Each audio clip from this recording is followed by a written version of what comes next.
Hey, this is Pastor Eric. You ever had somebody say something to you that you know isn't sincere?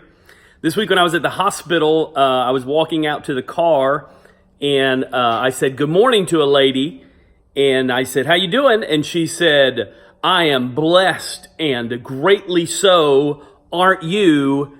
Amen." Like she was making me say that I was blessed. And I said, "Yes, I'm very blessed."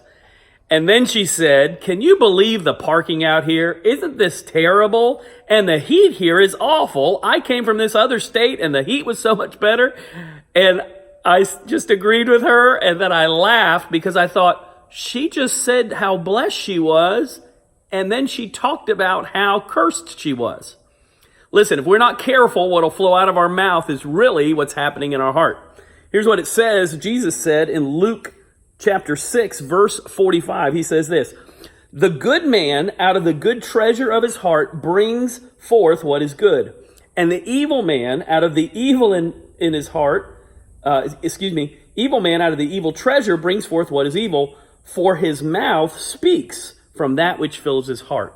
There's another verse, another way that it says it is, "Out of the abundance of the heart, the mouth speaks."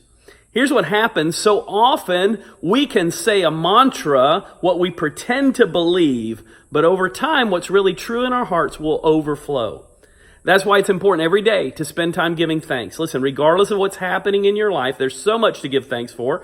I was thankful to have a parking space in the shade, which is what I told her. Listen, over time, it's easy to get discouraged. It's easy to let our hearts and our minds focus on the wrong things.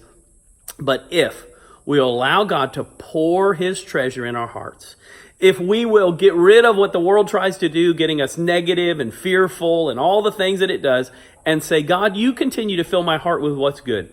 As believers, God has given us his treasure, but the truth is we can allow those old habits, those old ways of speaking, those old ways of thinking to come in.